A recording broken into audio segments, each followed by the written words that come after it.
I had a conversation once with a lifelong Buddhist, and he said something about, the flower doesn't need to be noticed. It's just busy being itself. It's just being a flower. So one question is, does a flower have consciousness? Does it need to be No, a flower noticed? doesn't have consciousness. It doesn't have consciousness. Only consciousness is conscious.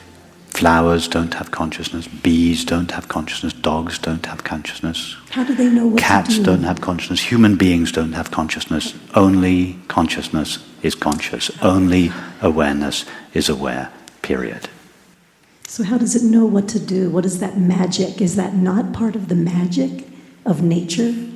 Sure. That makes the spider know how to build its web? Yes, but the knowing with which the spider knows how to build its web doesn't belong to the spider and is not limited to the spider. Just as the knowing with which you know your experience doesn't belong to you and is not limited to you. It belongs to consciousness, the only consciousness there is, infinite consciousness. So then we are conditioned from birth to feel that we need love from an external source. Yes, it's appropriate, as you rightly say, for a young infant to make contact with its mother. It's appropriate in order to become a balanced individual.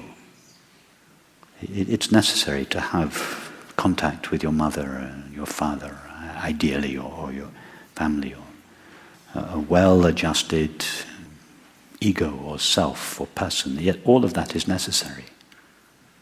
But that is just a stage of evolution. What we're talking about here is something beyond just becoming a good functioning ego. There are more possibilities in life than simply becoming a well-functioning ego.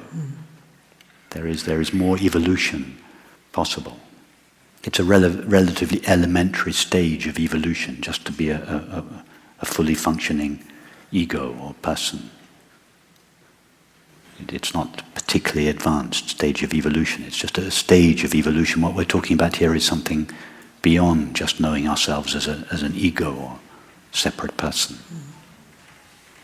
So yes, at a certain stage of life, all these experiences are necessary, absolutely. And if we don't have those experiences early in life, then it's very difficult to become a stable, fully functioning person. And it's then very difficult to entertain these kind of ideas or possibilities if one hasn't stabilized as a fully functioning person to begin with. Not impossible, but difficult. So if we were raised from day one with this understanding, blessed to be born into a family and community that lives this knowingly, would we outgrow some need to feel validated? Or, as Manny is saying, to feel noticed at the table and be spoken to? Would we just naturally then feel at peace to be alone? We're not meant to be isolated. I'm not suggesting that one should live in isolation. I didn't suggest to Mani that he should be content living in a room isolated all by himself. I'm just talking about having a meal with friends when no one is paying attention to you, and not needing other people's recognition or acknowledgement in order to affirm one's sense of oneself. If one's sense of oneself is derived from the attention other people pay you, or what other people think of you, or the respect they give you, then one's sense of oneself is going to be so fragile, at the mercy of every passing person and event. And that's a recipe for suffering. Yes. So here we don't invest our identities in what other people think of us, whether people respect us or not, whether people love us or not. We invest our identities in ourself. We draw our sense of identity from ourself, not from an image of ourself that constantly needs to be reinforced and affirmed by what other people think of us. We draw our sense of ourself from ourself. Therefore, our sense of ourself is accompanied by the peace that is the nature of ourself. And that peace doesn't fluctuate when people don't pay us any attention or don't respect us. Or I don't mean that we become insensitive or our deep peace is not shaken by an unkind word or a disrespectful word, or somebody doesn't notice you or affirm you or acknowledge you, because your sense of yourself is not rooted in what other people think of you. Your sense of yourself is rooted in yourself, in your being. You derive your sense of yourself from your being. It's actually people whose identities are invested in their self-image that tend to be cut off from people. They may be relating to people all the time, but only to affirm their own self-image. They're not truly relating with people. Actually, if you derive your sense of yourself from your being, then there's no need to defend yourself. You don't want anything from anyone. You don't need anything from anyone. But nor do you need to defend yourself from anyone. So you tend to be very open in relationship with people, and people tend to feel that about you, and therefore they tend to like you, because they don't feel that you're either defensive or aggressive, that you need something from them, or that you're demanding something from them, and therefore they tend to be attracted to you. That is a byproduct of this understanding. It's not, you're perfectly happy if nobody engages with you.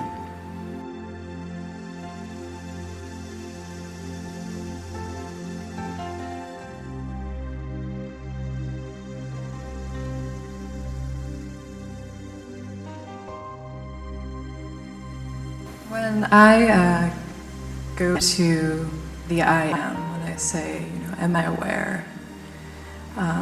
And more recently, I feel as if I've been able to stabilize that. One of the things that I'm wondering about, and I think that you believe that you said something to Jay yesterday about exploring. I guess my question is, how can I explore or investigate something that is beyond space and time? You're right. You can't really explore it. It's what I mean more is, for instance, you take the thought I, or the thought I am, and you go in yourself to the experience to which that thought refers. It's one to go there or to be that knowingly, but then you want to taste fully its qualities, if we can call them qualities. They're not. So you might, for instance, ask yourself, is this knowledge I am, the experience of I am, is it located somewhere? Does it have an age? So you're asking questions about it in order to take you more deeply into the experience, to taste it more fully. You're not actually, it's like exploring empty space. There's nothing there to explore. But you could ask yourself, for instance, does empty space have a border to it? That would make you taste the borderlessness of space more clearly. It would make it clear to you that it didn't have a border. Whereas before you might not have noticed that. So you're right. There's actually nothing there objective to explore. So it's not quite the right use of language. To more you explore it, it's more like you go deeper into it, tasting its quality, knowing intimately its qualities, to making sure that there's no superimposed belief that the experience of I am is somehow limited or temporary or finite or located, that it doesn't have an age or a gender, or so that's what I mean by exploring it. But you're right, there's nothing objective there to explore. Is there a point at which the questions no longer are formulated, that they're just kind of an ambient sense? Absolutely. The questions are just there to begin with. The questions are given to one who believes that their self is either male or female, of a certain age, of a certain nationality, located somewhere, or indeed even human. So these questions are only posed to somebody who deeply believes, I am a person, I am a man or a woman, I have a certain age, I am located somewhere. It is only in reference to these beliefs that it is necessary to pose the question, go to the feeling of being. Does that experience itself has an age? Does it have a gender? Does it have a nationality? So it's only in reference to those beliefs. Once the questions have done their job of uprooting those beliefs, you're just left with your being, and then there's no more investigation to do. So the questioning this is really a kind of preliminary to simply abiding in or as your being. So that don't feel you should go on and on and on asking these questions. They're only to take you to make sure that you're going to the actual experience of being and experiencing it as it is, not how you previously believed it to be. Remember that everything that is known through the mind has some objective quality to it. And therefore the mind begins to explore its own essence. And to begin with, it finds thoughts, it tracks its way back, thoughts, images, feelings, memories, etc. All of these have objective qualities. So the mind then imagines that when it eventually finds its essence, it will have a very subtle objective qualities, like the other things that it found. So it imagines this, the subtlest of all objective qualities, and it calls that my heart. Or some, what the mind doesn't understand is that its essence has no objective qualities at all. The mind's knowledge of its essence, the knowledge of our own being, has got nothing to do with the objective content of our experience, our thoughts, our images, our feelings. It's only when because the mind can only know objective experience, the mind imagines that the knowledge of its own essence must have some very subtle quality, but it's a completely different order of experience.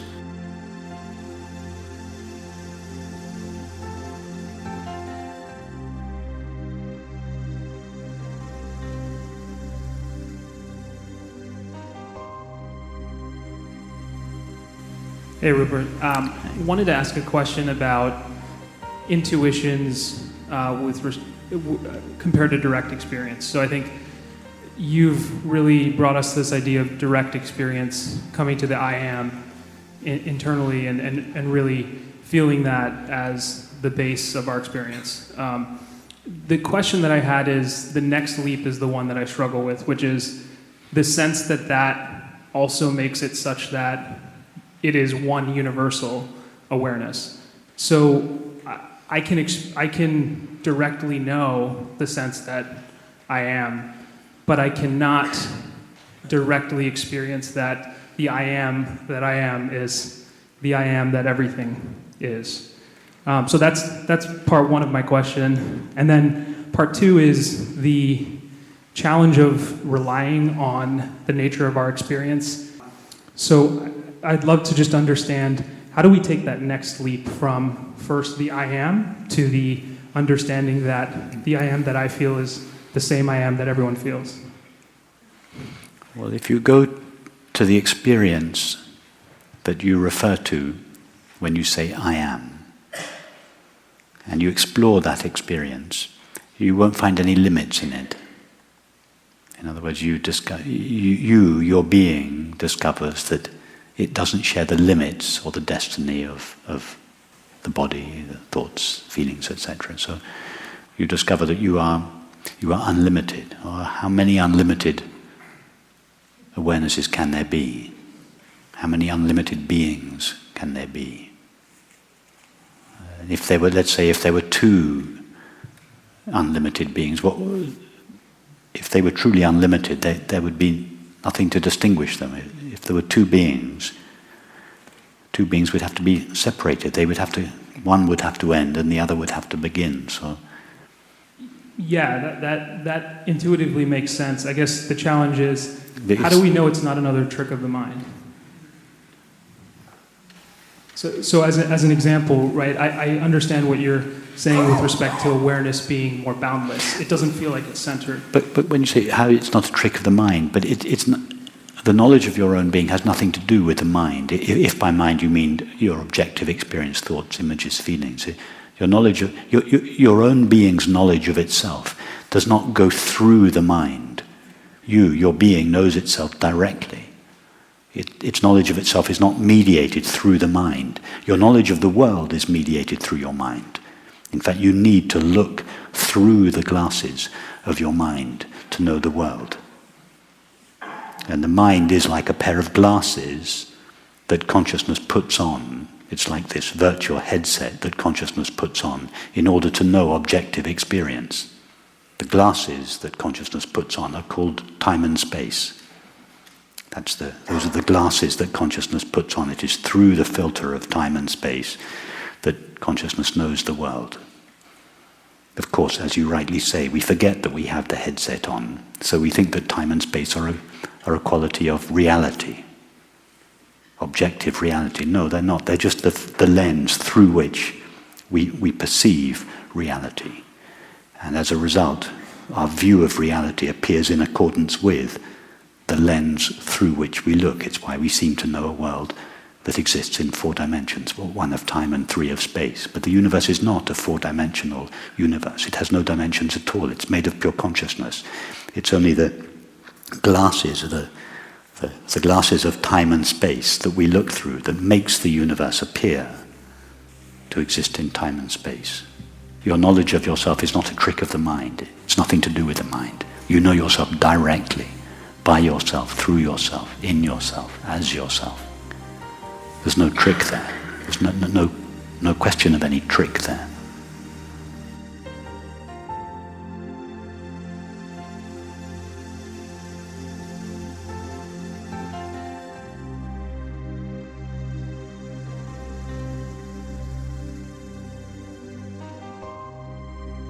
I guess as an example, if we think about our perceptual fields, right, as an individuated body-mind, I cannot experience the perceptions or feelings or thoughts of others.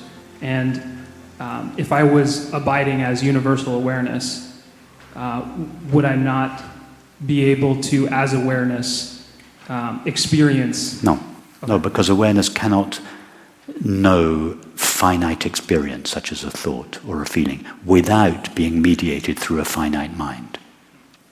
Consciousness cannot know your thoughts directly, unmediated through your mind. In fact, consciousness doesn't know objective experience unless it mediates through the mind. Consciousness has to collapse and become a separate subject of experience if it wants to know objective experience. So the subject and object of experience arise together and dissolve together. Okay, that helps a lot. I guess related to that though, when we experience awareness as this dimensionless but kind of omnipresent and limitless kind of field, how do we know that that experience isn't also mediated by our separate self? So that isn't, that is definitely the same between different participants. So imagine an organism didn't have a concept of time, let's say. Would the way that they experience in terms of awareness, would it be the same? Yes, let's say, where's Bristol? Where's that sweet little dog? Where's, oh, there's Bristol, good, okay. Bristol, okay, Bristol. We're going to do an experiment with Bristol, and remind me your name. Jay. Okay, so let's ask Bristol first.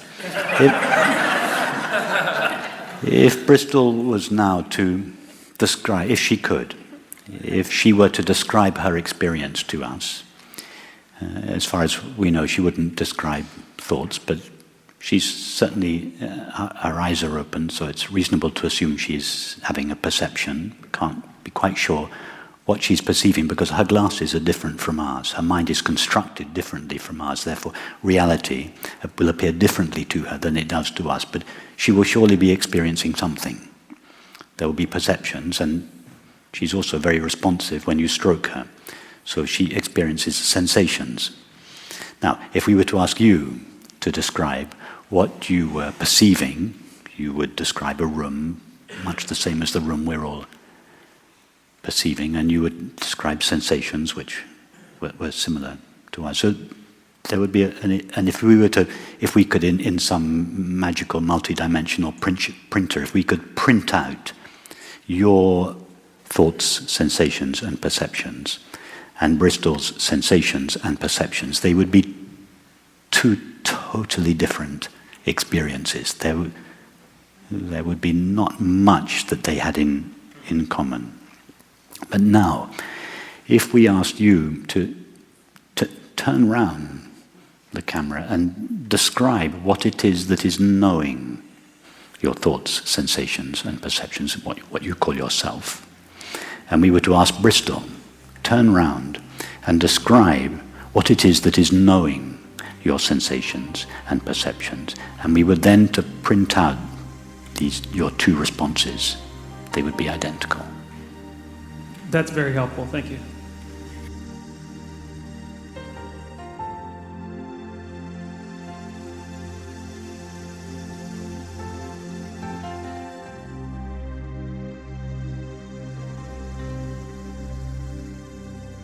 And then did you want to address the second question? It was more about how reliably can we rely on the nature of our experience to understand reality, given that it's If by the nature of our experience you mean the nature of our objective experience, how reliable is our objective experience as a description of reality? It is totally unreliable. How reliable is our experience of our own reality as an indication of what reality is? It is totally reliable. If you ask yourself, what is real in myself? That which is real reality can never disappear. What is that aspect of myself that never disappears? What is the most real element of myself? If you rely on that, that is an accurate guide as to what reality is. But if you rely on what your sense perceptions tell you, you can be absolutely sure that it's not a reliable guide, because everything you know of objective reality is known through the filter of your limited mind. And everything your limited mind perceives shares its own limitations. Someone who wears orange-tinted glasses sees orange-colored snow. Someone who wears green-tinted glasses sees green-tinted snow. Of course, once you've put your glasses on, to begin with, the snow looks orange, but 30 seconds later, you've forgotten you're wearing orange-tinted glasses, your mind has acclimatized, and you believe you're seeing the snow as it really is. Your mind tells you you're seeing white snow. You're not. You're seeing orange snow. But you've forgotten that you're filtering your experience through the limitations of your glasses. Well, we perceive reality through the limitations or the filters of our finite mind. And our finite minds superimpose their own limitations on everything that we perceive. How do we know that what we perceive is not simply a reification or an objectivization of the limitations of our own mind? We don't. In fact, we can be sure that what we perceive is a reflection of the limitations of the mind through which we perceive. The structure of our minds through which we perceive. What is its structure? Time and space. Our minds are constructed in 4 dimensions, and therefore when consciousness looks through this 4-dimensional filter, surprise, surprise, we see a universe in time and space that seems to exist in time and space, and we think that time and space and the objects, time and space and the events and objects that they contain are a feature of objective reality. No, they're not. They are a reflection of the limited mind through which we perceive reality. If we remove all the limitations that mind superimposes on reality, what is left? Infinite consciousness.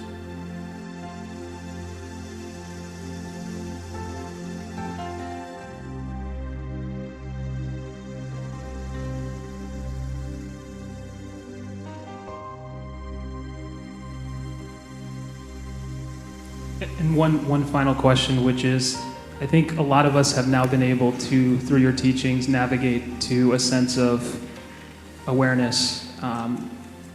Do you have, other than continually reminding and moving back to that sense of awareness, any suggestions in terms of how to inculcate that or make it more durable and frequent in terms of those awareness states? The self-inquiry meditations that we do in the mornings, these last 2 or 3 meditations, all of which have been turning inwards towards our essential being.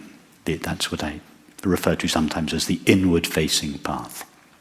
That's one type of meditation that I recommend. The second thing I recommend is exploring our experience as we do in these conversations. And these conversations basically consist of objections that we raise, objections to the idea that all there is infinite consciousness. All our questions are basically objections to that possibility.